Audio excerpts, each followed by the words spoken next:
दोस्तों नमस्कार।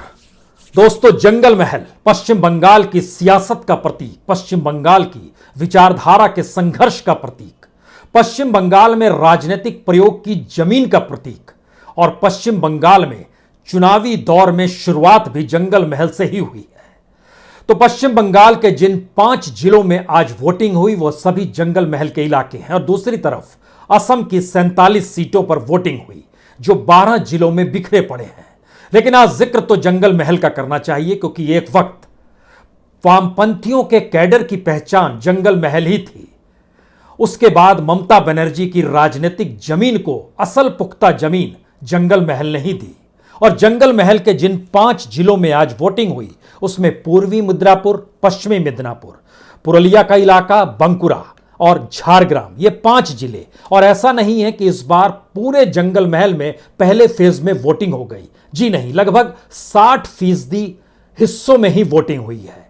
क्योंकि अगर सारी सीटों को जोड़ लीजिएगा तो जंगल महल के इन 5 जिलों के हिस्से में आती है 56 सीट, लेकिन वोटिंग हुई है सिर्फ 30 सीटों पर। और वोटिंग भी कुछ ऐसी हुई है जिसने इतिहास रच दिया है, 85% वोटिंग।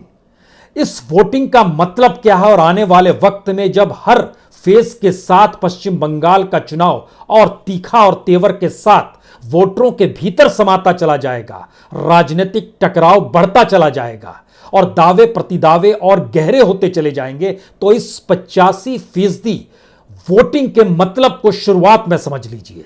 इसके 2 ही मतलब हो सकते हैं। पहला मतलब जो एंटी इनकम्बेंसी को लेकर कहा जाता है कि जब जनता निकल पड़ती है तो सत्ता पलटने निकल पड़ती है। लेकिन जब पन्नों को पलटिएगा किसी भी राज्य में एंटी इनकम्बेंसी के वोटिंग पैटर्न को लेकर तो भी वो 85% तक नहीं जाएगा। और पश्चिम बंगाल का जब जिक्र होगा तो यकीनन 85% का मतलब होता है 100% वोटिंग हो जाना। और 100% वोटिंग का मतलब पश्चिम बंगाल जैसे राज्य में मतलब बहुत साफ है, सारा कैडर निकलकर वोटिंग की दिशा में बढ़ गया। कैडर पश्चिम बंगाल में वामपंथियों का भी है, कांग्रेस का भी है, ममता बनर्जी का भी है। कैडर कहीं नहीं था तो बीजेपी के पास नहीं था, इसीलिए उसने जो अलग अलग जिलों में अलग अलग टीएमसी के नेताओं को अपने साथ लिया वो मानकर चल रही थी कि कैडर उनके साथ आएगा। लेकिन जंगल महल के इलाके में आरएसएस यानी राष्ट्रीय स्वयंसेवक संघ का अपना प्रयोग झारग्राम में है। ट्राइबल इलाका है, ग्रामीण इलाका है, मुफलिसी और गरीबी से भरा हुआ इलाका है। यूं तो सारे इलाके ही वैसे हैं, लेकिन झारग्राम में आरएसएस ने अपनी जमीन को मजबूती दी है। यानी जो भी पॉलिटिकल पार्टी चुनाव मैदान में उसने अपने कैडर, अपने वोटर को आज निकलने के लिए मजबूर कर दिया। यह एक हिस्सा है। और दूसरा बड़ा हिस्सा है कि नहीं, जिस स्थिति में पश्चिम बंगाल की सरकार है ऐसे में क्या वाकई ममता बनर्जी को हराने के लिए एक लहर चल पड़ी? अलग अलग व्याख्या अपने अपने तौर पर जरूर की जाएगी, लेकिन 85% का मतलब है समूचे कैडर का बाहर निकलना। और अगर समूचा कैडर बाहर निकला है तो फिर शायद ये बीजेपी के लिए खतरे की घंटी है। यानी जो 8 फेज में बीजेपी ने तय किया उसमें वह मानकर चल रही थी कि इतनी बड़ी तादाद में जब सुरक्षा कर्मियों की तैनाती होगी, वह भी केंद्रीय सुरक्षा कर्मियों की तैनाती, तो उस तैनाती का असर एक तो यह जरूर हुआ कि पिछली बार के चुनाव की तर्ज पर इस बार हिंसा बहुत ही कम हुई। लेकिन दूसरी परिस्थिति ठीक इसके उलट है। इतनी बड़ी तादाद में सुरक्षा कर्मियों की मौजूदगी में इतनी बड़ी तादाद में वोटिंग का हो जाना, यह नए तरीके की एक बिसात है। इस बिसात को हम लोग धीरे धीरे जरा समझने की कोशिश करेंगे। उससे पहले एक चीज जान लीजिए कि 730 सेंट्रल फोर्सेस की कंपनियों ने इस 5 जिलों की 30 सीटों पर पहले फेज की वोटिंग को संपन्न किया है। बांकुरा में 92 कंपनी थी, पूर्वी मिदनापुर में 169 कंपनियां थी, पश्चिमी मिदनापुर में 139 और सबसे ज्यादा पुरुलिया के इलाके में 186 सेंट्रल फोर्स की कंपनी थी, झारग्राम में 144। अब जरा समझिए कि इन 5 जिलों में कुल मिला के 56 सीटें आती हैं और पुराने पन्नों को आज टटोलने की जरूरत नहीं है क्योंकि यह चुनाव अतीत के किसी भी समीकरण से हटकर है, अतीत के किसी भी मुद्दे से हटकर है। लेकिन फिर भी अगर आप कुछ पैटर्न को समझना चाहें तो इस पैटर्न को इस रूप में भी समझ सकते हैं कि जब वामपंथियों की सरकार थी तब ममता बनर्जी सत्ता में कैसे आई, और उस वक्त 34 साल की एंटी इनकम्बेंसी चल रही थी, लेकिन वोटिंग पैटर्न ऐसा नहीं था। इस वक्त 10 साल की अगर एंटी इनकम्बेंसी चल रही है तो वोटिंग पैटर्न बिल्कुल बदल गया। यह क्या हो गया? और जब हम आपसे इस बात का जिक्र कर रहे हैं और कह रहे हैं कि पुरानी चीजों को आप छोड़ डालिए, तो इसमें अब एक एक पन्नों को पलटते हैं। 5 जिलों की 30 विधानसभा कुल सीट होती है यहां पर 56, लेकिन 30 पर ही सीट हुई है, यानी 60% पे वोटिंग हुई है। उसमें पूर्वी मिदनापुर में 16 सीटें हैं। 16 में से वोटिंग आज जो हुई है वह सिर्फ 7 सीटों पर हुई है। पश्चिमी मिदनापुर में 15 सीटें हैं। आज जो वोटिंग हुई है वो सिर्फ 6 सीट पर हुई है। सिर्फ पुरुलिया और झारग्राम 2 जिले ऐसे हैं जहां पर जितनी सीटें हैं सभी सीटों पर वोटिंग हुई है। पुरुलिया की 9 सीटों पर वोटिंग, झारग्राम की 4 सीटों पर वोटिंग, इतनी ही विधानसभा की यहां पर सीटें हैं। बांकुरा में 12 सीट है और यहां पर 4 सीटों पर ही वोटिंग हुई है, यानी 30 सीटों पर।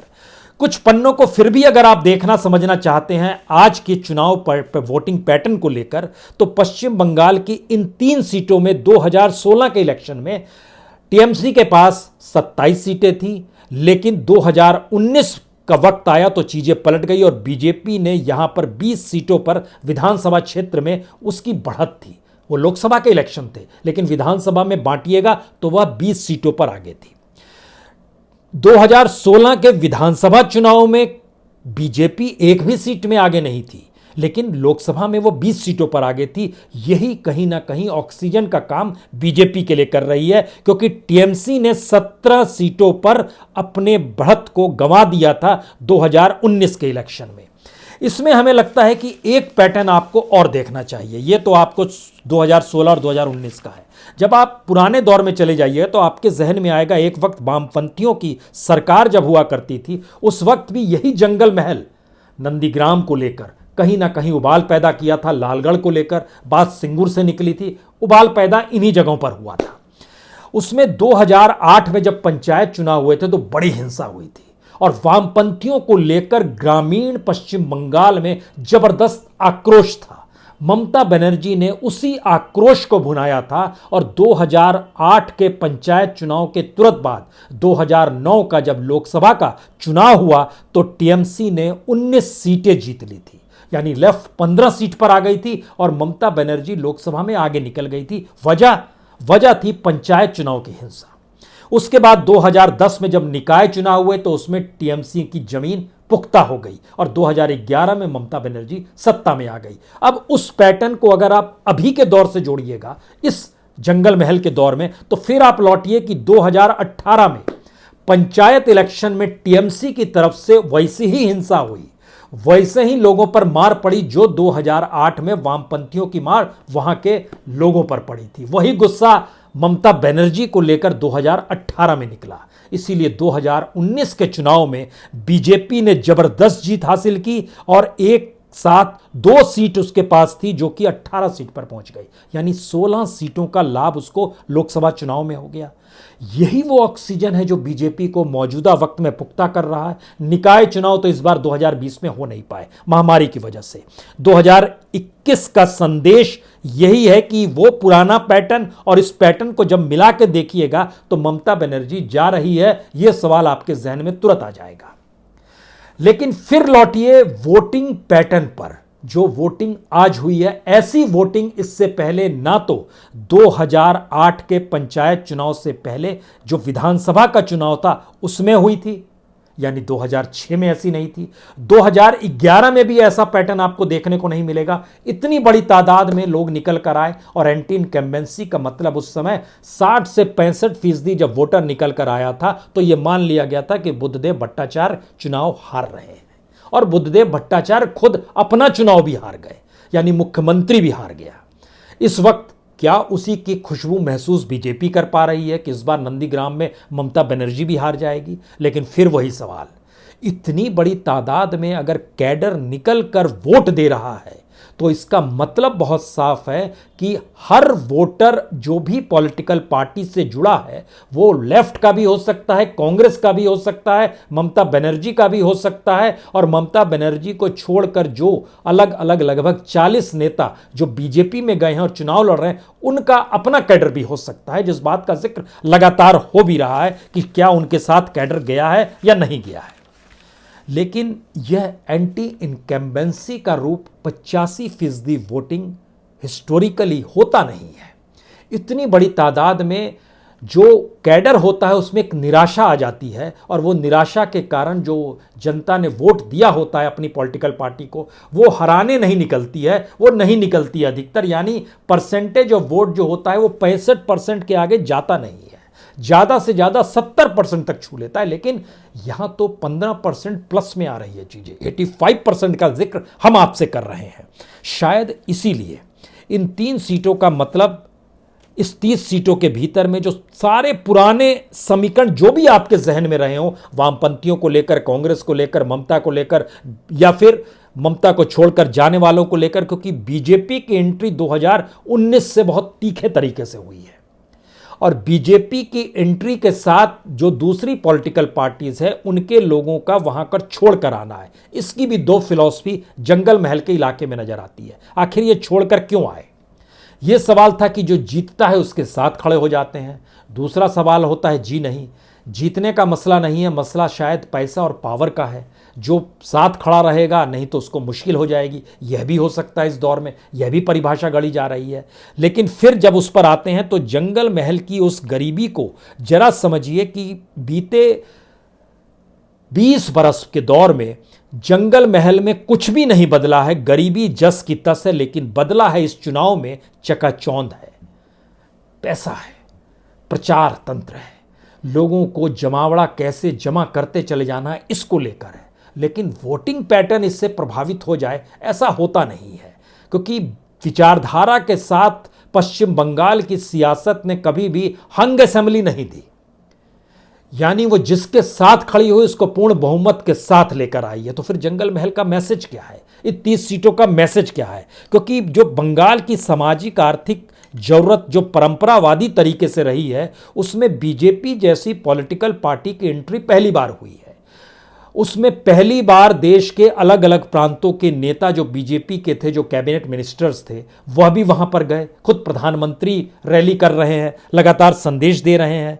और ध्यान दीजिए तो 1975 से 2011 तक का वामपंथियों का दौर हो, 2011 से 2021 तक का ममता बनर्जी का दौर हो, इतना प्रचार, इतना समीकरण, इतना पैसा, इतना चकाचौंध कभी नहीं देखा गया। यह पहली बार देखा जा रहा है।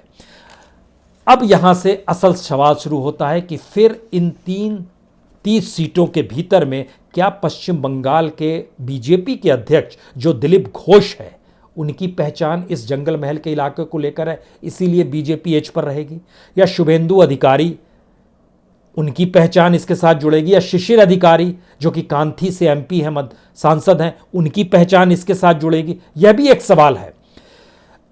ऐसे में जो 13 सीटें हैं पूर्वी और पश्चिमी मिदनापुरी की, पूर्वी मिदनापुरी की जो 7 सीटों पर वोटिंग हुई है उसमें पताशपुर, कांथी उत्तर, भगवानपुर, कांथी दक्षिण, खेजुरी, रामनगर और एगरा।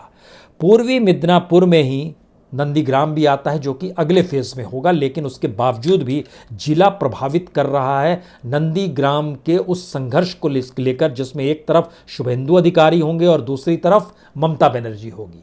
तो क्या ममता बनर्जी ने अपने पैर पर कुल्हाड़ी मार ली? आखिरी वक्त में अपने पूरे बस्ते को बदल दिया, कंपास बॉक्स बदल दिया और कहा कि हम नंदीग्राम से लड़ेंगे? या फिर यह उनका मास्टर स्ट्रोक था जिसमें उसने केंद्र बना दिया उसी जंगल महल को, जहां पर कोई काम नहीं हुआ है, जहां पर टीएमसी के कार्यकर्ता कैडर पर आरोप लगता है कि पैसा कोलकाता से चलता है लेकिन उन तक नहीं पहुंच पाता है, क्योंकि बीच का कैडर जो है करप्ट है, भ्रष्ट है। और उसको काउंटर करने के लिए ममता बनर्जी ने कहा मैं खुद आ जाती हूं, क्योंकि ममता बनर्जी के चेहरे और उनके ऊपर करप्शन के भाव उस रूप में नहीं है। कैडर पर जरूर हैं, टीएमसी से लोग ये जरूर कह रहे हैं कि टीएमसी को बाहर करो, लेकिन ममता बनर्जी को बाहर मत करो। तो क्या ममता बनर्जी का ये मास्टर स्ट्रोक था, या ममता बनर्जी ने वाकई पैर पर कुल्हाड़ी मार ली जो नंदीग्राम पहुंच गई? वो इसके बीच का एनालिसिस ये निकल कर आता है कि खास तौर से पूर्वी मिदनापुर में एक कांथी इलाका ही है, जो कांथी उत्तर और कांथी दक्षिण की सीट है, क्योंकि कांथी से सांसद शिशिर अधिकारी हैं।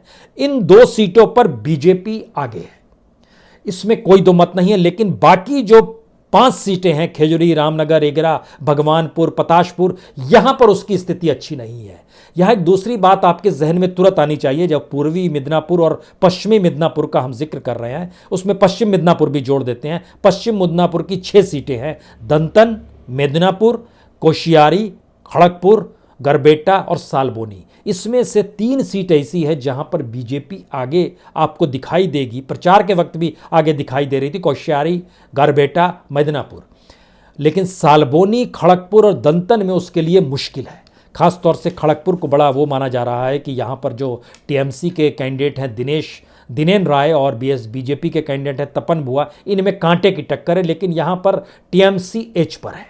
जो मेदिनीपुर का इलाका है, यहाँ पर यह माना जा रहा है कि समित कुमार दास बीजेपी के कैंडिडेट हैं, जुने मलिहा जो है वो टीएमसी के कैंडिडेट हैं, और ये चूंकि ये शुभेंदु अधिकारी का गृह क्षेत्र है, तो यहाँ पर टीएमसी का कहीं ना कहीं किसी ना किसी रूप में प्रभाव रहेगा। तो ये प्रभाव बीजेपी का है मिदनापुर में, इससे कतई इनकार नहीं है। लेकिन पूर्वी और पश्चिमी मिदनापुर की अगर 13 सीटों को देखें तो 5 सीटों पर बीजेपी आगे है, इससे इनकार कतई नहीं है जो लग रहा है इस वोटिंग दौर में।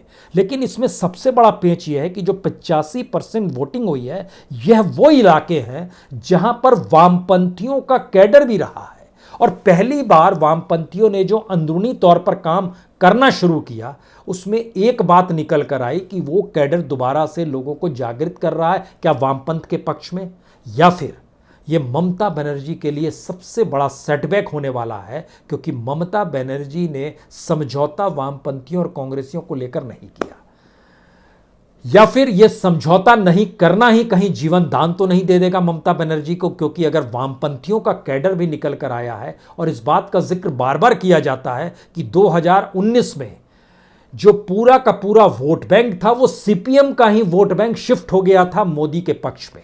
यानी 2019 के चुनाव में जो 40% वोट मिल गए थे, उसकी वजह यही थी कि पूरा वामपंथी वोट चला गया था, और ममता बनर्जी के पास जो 43% वोट रहे थे वह उसका अपना वोट बैंक बचा रहा था, उसका कैडर अपना बरकरार था। लेकिन कुछ दूसरी परिस्थिति को भी समझना होगा। वामपंथियों का कैडर जो है वो ममता बनर्जी के कैडर की तुलना में ज़्यादा मैच्योर रहा है, और यह भी एक एनालिसिस वहाँ के राजनीतिक पंडित करते हैं कि जंगल महल के भीतर में वामपंथियों के कैडर ने ममता बनर्जी को चुन लिया, जहां पर ममता वर्सेस बीजेपी की परिस्थिति आई थी, और ममता बनर्जी के कैडर का बड़ा हिस्सा शिफ्ट हुआ था बीजेपी में 2019 के चुनाव में भी। तो और अब अगर सब अपना अपना कैडर अपनी अपनी पॉलिटिकल पार्टी के साथ लौट रहा है, तो इसका मतलब है कि यह एक त्रिकोणीय परिस्थिति को पैदा कर रहा है। लेकिन घाटा किसे हो रहा है? एज पर बीजेपी और एज पर टीएमसी है मौजूद, लेकिन क्या वाकई ऐसी परिस्थिति बन रही है जहां पे परसेंटेज ऑफ वोट जो है वह संयोग से बीजेपी और ममता बनर्जी की टीएमसी के बीच में कहीं ना कहीं लेफ्ट और कांग्रेस का वोट बैंक नजर आएगा, जो सीट में कन्वर्ट नहीं हो रहा है। लेकिन इसका लाभ किसे मिलेगा? बीजेपी को मिलेगा या ममता को मिलेगा? बीजेपी कहती है हम एक तरफ हैं, बाकी सभी दूसरी तरफ हैं। लेकिन ध्यान दीजिए, स्ट्रेटजिकली वामपंथियों ने यह मैसेज दिया कि हम एक तरफ हैं, ये दोनों एक तरफ हैं। ममता बनर्जी ने मैसेज दिया कि हम एक तरफ हैं, उसमें वामपंथियों को उन्होंने बीजेपी से नहीं जोड़ा, लेकिन हम अकेले एक तरफ हैं। हर कोई ये चाहता रहा कि हम अकेले एक तरफ हैं, ये मैसेज कन्वे हो। लेकिन फिर इस वोट बैंक की परिस्थितियों में जब आप लौट कर आते हैं, तो इसमें हमको लगता है कि सारे मुद्दे अगर पुराने बदल गए, और वह पुराने मुद्दों का मतलब है किसानों का मुद्दा, मजदूरों का मुद्दा, पहचान का मुद्दा, जाति समीकरण, ये सारी चीज़ों को लेकर अगर स्थितियां बदल गई हैं, तो फिर दूसरा सवाल यह है कि आज जब बांग्लादेश में प्रधानमंत्री थे और जिस समुदाय के भीतर में उनकी मौजूदगी को लेकर कहा जा रहा था कि वो बंगाल के चुनाव को प्रभावित कर रहे हैं। जो मेतुआ समुदाय है वो 40 सीटों पर लगभग प्रभावित करती है, तो पश्चिम बंगाल से जाकर उस कम्युनिटी को प्रभाव करने के लिए जिसका आरोप टीएमसी ने लगा दिया है, तो क्या ये माना जाए कि ये पहचान की राजनीति भी अपने तौर पर है? लेकिन अगर पहचान की राजनीति है तो पश्चिम बंगाल में इस दौर में बड़ी पहचान महिलाओं के साथ जुड़ी है। और ध्यान दीजिए, इस बार बड़ी तादाद में महिलाओं की मौजूदगी अलग अलग बूथ पर बहुत बड़ी लंबी कतारों में नजर आई है। और पुरुलिया, जहां पर पूरे जंगल महल के इलाके में पुरुलिया वो जगह है जहां पर सबसे कम वोटिंग हुई है। बाकी पैटर्न में सब 85% तक छू रहे हैं, या 80-81% तक होकर आया है।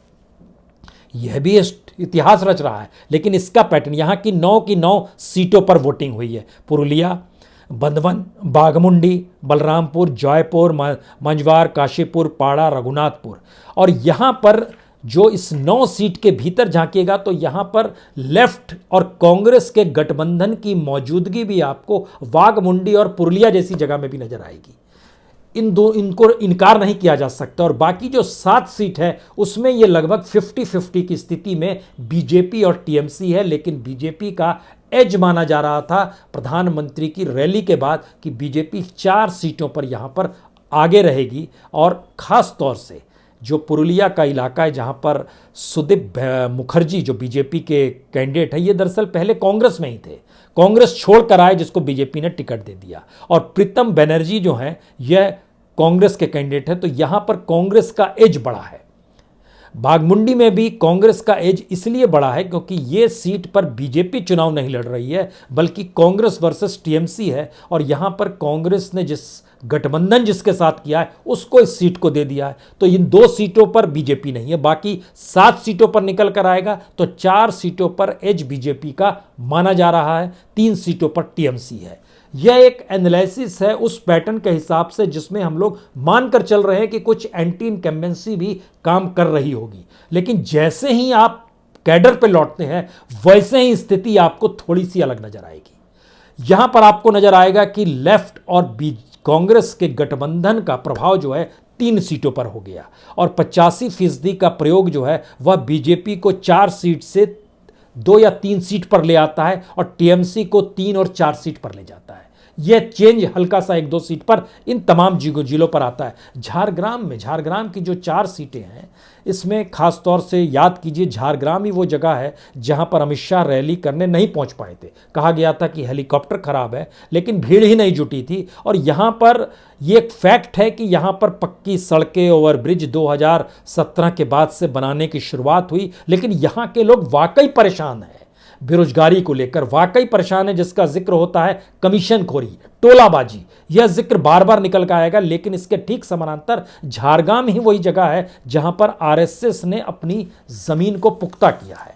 लेकिन 4 सीटों में अगर झारग्राम सीट का जैसे ही जिक्र कीजिएगा तो पहली बार एक संथाली समुदाय की लड़की को टीएमसी ने टिकट दे दिया।